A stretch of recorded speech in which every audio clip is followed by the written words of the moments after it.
तो चलिए आज हम वाल्मीकि नगर लोकसभा क्षेत्र की बात कर लेते हैं। वाल्मीकि नगर लोकसभा क्षेत्र से 2024 में कौन मजबूत उम्मीदवार होगा। एक तरफ भाजपा जो है ये प्रयास कर रही है कि किसी तरीके से एक ब्राह्मण को वहां से उतारा जाए, वहीं दूसरी तरफ जेडीयू के जो वहां के मौजूदा सांसद हैं वो इतने मजबूत हैं कि नीतीश कुमार कभी प्रयास नहीं करेंगे कि उनको बदल दिया जाए। इसी वाल्मीकि नगर लोकसभा क्षेत्र की हम बात करेंगे कि आखिर इस बार 2024 में लड़ाई में कौन कौन होगा। इंडिया वर्सेस एनडीए की लड़ाई चल रही है और इसमें वाल्मीकि नगर लोकसभा क्षेत्र से कौन मजबूत उम्मीदवार होगा उसी पर हम आज चर्चा करेंगे। लेकिन उसके पहले नमस्कार, मेरा नाम शशांक पांडे, आप जनता जंक्शन पर मुझे देख रहे हैं, कैमरे के पीछे विशाल खड़े हैं। और अब आते हैं कि वाल्मीकि नगर लोकसभा क्षेत्र का इतिहास क्या रहा है। 2009 में ही इसका गठन हुआ है। 2009 में बैद्यनाथ प्रसाद महतो जो है वो जेडीयू से सांसद बनते हैं। 2014 में सतीश चंद्र दुबे भाजपा से सांसद बनते हैं। 2019 में बैद्यनाथ प्रसाद महतो फिर से जेडीयू से सांसद बनते हैं और 2020 में यहां उपचुनाव होता है क्योंकि बैद्यनाथ प्रसाद महतो की मृत्यु हो जाती है, उसके बाद उपचुनाव होता है।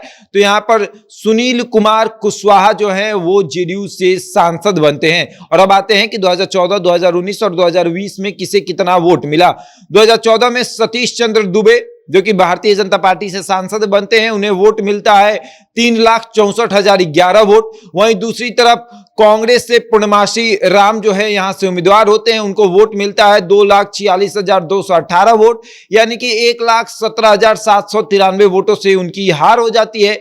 2019 में बैद्यनाथ प्रसाद महतो को वोट मिलता है 6,02,660 वोट। वहीं कांग्रेस के उम्मीदवार होते हैं शाश्वत केदार को वोट मिलता है 2,48,044 वोट, यानी कि 3,54,661 वोटों से उनकी हार हो जाती है। 2020 में जब उपचुनाव होता है तो सुनील कुमार कुशवाहा जो है वो यहां से जेडीयू के उम्मीदवार होते हैं, उनको वोट मिलता है 4,03,360 वोट। वहीं दूसरी तरफ कांग्रेस के उम्मीदवार होते हैं प्रवीण कुमार मिश्रा, उन्हें वोट मिलता है 3,80,821 वोट, यानी कि 22,539 वोटों से उनकी हार हो जाती है। और अब आते हैं कि 2024 में लड़ाई में कौन कौन है, किसे अपना उम्मीदवार कौन पार्टी बनाने वाली है। हम बात करेंगे पहले इंडिया गठबंधन की, क्योंकि वहां के मौजूदा सांसद सुनील कुमार कुशवाहा हैं, वो जेडीयू से बिलोंग करते हैं और इसीलिए और जेडीयू जो है वो इंडिया गठबंधन का हिस्सा है। तो अभी हम इंडिया गठबंधन की बात करेंगे कि इंडिया गठबंधन से वाल्मीकि नगर लोकसभा क्षेत्र से कौन मजबूत उम्मीदवार होगा।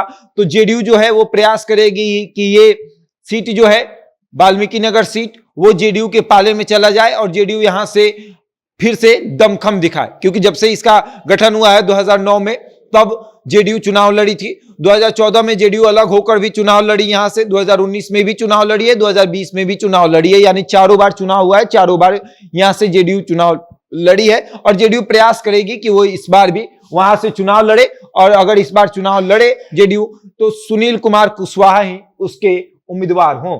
और अब आते हैं कि इनका तो फाइनल हो गया कि सुनील कुमार कुशवाहा ही वहां के उम्मीदवार होंगे। और सबसे बड़ी बात कि संभावित सीट जिस पर नीतीश कुमार ने अपनी संभावनाएं जो है वो व्यक्त की थी, लालू यादव से कहा था कि ये सीट हमारे पास रहेगा, उसमें वाल्मीकि नगर जेडीयू के पाले में जाते हुए नजर आ रहा है। हालांकि कांग्रेस भी यहां से मजबूत है, कांग्रेस भी लगातार चुनाव लड़कर देख चुका है कि कितना हम पानी में है और कांग्रेस को पता है कि हम यहां से मजबूत है, लेकिन नीतीश कुमार हमारे साथ है तो ये सीट जो है हमारे पाले में नहीं आने वाला है।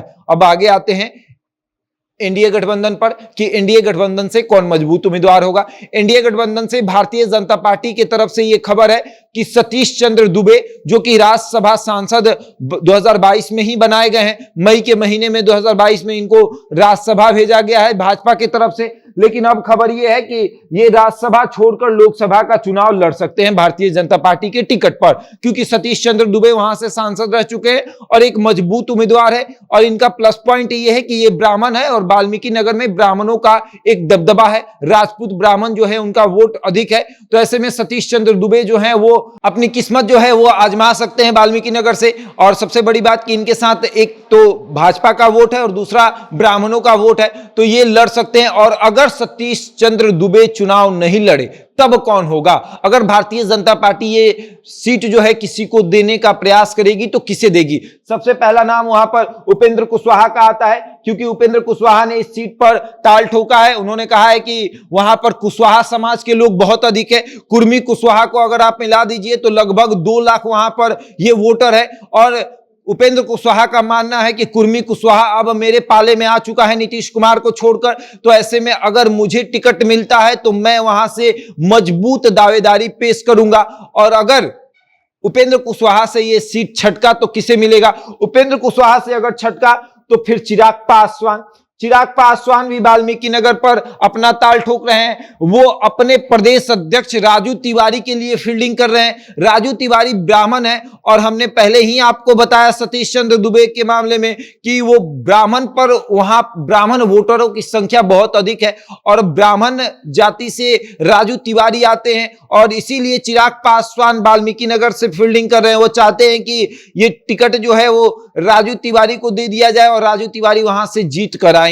और अब मुकेश सहनी का भी दावा है कि हम वहां से चुनाव लड़ेंगे। हालांकि मुकेश सहनी किसी गठबंधन का हिस्सा नहीं है, लेकिन मुकेश सहनी का दावा है कि हम भी अगर वाल्मीकि नगर से लड़ने का प्रयास करें तो हम भी जीत कर आएंगे। और अब देखने वाली बात यह है कि वाल्मीकि नगर से मजबूत उम्मीदवार कौन होगा। एक तरफ जेडीयू जो है वो सुनील कुमार कुशवाहा पर ही अपनी किस्मत जो है वो आजमाएगी, दूसरी तरफ सतीश चंद्र दुबे प्रयास कर रहे हैं कि राज्यसभा छोड़कर लोकसभा का चुनाव लड़ ले। 2022 में ही इन्हें राज्यसभा भेजा गया है और अगर भाजपा वहां से चुनाव नहीं लड़ती है तो उपेंद्र कुशवाहा नहीं तो चिराग पासवान के पाले में ये सीट जा सकती है। बहरहाल आगे देखिए क्या होगा। इस खबर में इतना ही, बने रहे हमारे साथ और देखते रहे जनता जंक्शन।